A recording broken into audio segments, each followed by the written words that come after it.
Barusan kita saksikan pemirsa pernyataan dari Kadif Humas Polri, Irjen Dedi Prasetyo menyatakan bahwa proses saat ini dari pemantauan dan juga beberapa proses untuk melihat bantuan-bantuan apa yang tentunya diperlukan kepada korban dari gempa saat ini terus dilakukan. Berikut pula perintah dari Kapolri yang menyatakan bahwa saat ini pula masih akan terus dilakukan langkah-langkah lain untuk proses yang akan dilakukan adanya koordinasi bersama dengan pihak-pihak lain.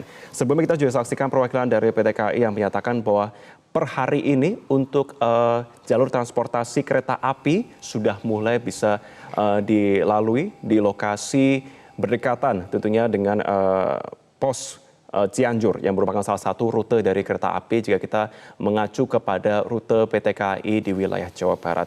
Kita saat ini akan bergabung bersama dengan rekan kami Levi Wardana langsung dari Polres Cianjur, Jawa Barat untuk melihat situasi. Levi, bisa Anda gambarkan bagaimana situasi di Polres Cianjur, bagaimana dampak kerusakan dan aktivitas apa yang berlangsung di sana, Levi?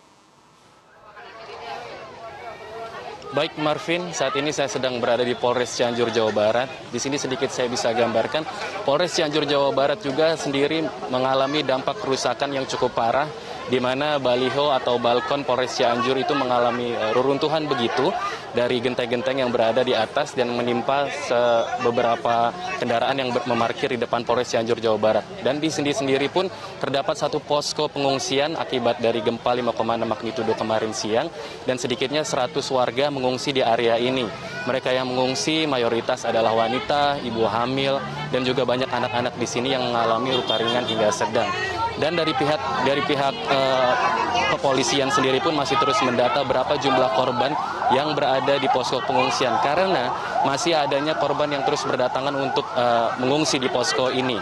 Dan juga sedikit informasi yang bisa saya sampaikan, Marvin, nanti agendanya Kapolri akan meninjau lokasi terdampak gempa Cianjur, Jawa Barat, yang dimana akan mendatangi 3 titik, yaitu RSUD Sayang Kota Cianjur, Jawa Barat, dan RS Bayangkara, serta posko pengungsian yang ada di Polres Cianjur, Jawa Barat sendiri. Dan juga proses pencarian masih terus dilakukan oleh pihak Polri, yakni sedikitnya 1.200 kepolisian yang tergabung dari Kor Brimob Polri, Polres Cianjur, Jawa Barat, dan juga Polda Jawa Barat terus berupaya mencari korban. Dan untuk mempermudah proses pencarian juga dilakukan atau dikerahkan anjing K9, K9 gitu maksudnya, dan untuk mempermudah dan mengendus atau mendeteksi di mana titik-titik yang masih diduga ada korban jiwa di sana. Marvin. Levi, ada berapa warga yang mengungsi di Polres Cianjur? Menurut informasi yang saya terima sendiri, terakhir data yang saya terima adalah 100 lebih warga yang mengungsi di posko pengungsian Polres Cianjur sendiri. Tapi jumlah itu masih terus bertambah karena tadi saya terus juga memantau pihak kepolisian masih mendata bagaimana update perkembangannya, karena di belakang saya sendiri masih ada warga yang terus berdatangan untuk mengungsi di area ini. Marvin. Adakah warga yang mengungsi di Polres Cianjur ini yang memerlukan bantuan medis? Baik Marvin, untuk bantuan medis sendiri sudah didirikan oleh Polres Cianjur, dan mereka tadi juga sudah diperiksa ditensi begitu bagaimana tingkat kesehatannya dan apakah luka mereka cukup parah yang sehingga bisa dilarikan ke RSUD Sayang Kota Cianjur. Namun pihak Polres Cianjur sendiri juga mendirikan posko kesehatan di sini.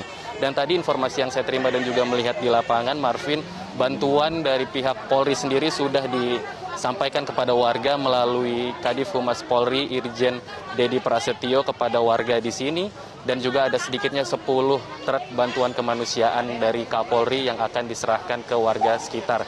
Namun begitu juga diduga masih ada warga-warga yang masih belum menerima bantuan, khususnya bagi mereka yang belum terjamah begitu adanya petugas kepolisian atau petugas rescue begitu di sana. Marvin. Baik, Levi, bisa kembali Anda sampaikan bagaimana fokus dari kepolisian untuk membantu proses penanganan gempa saat ini?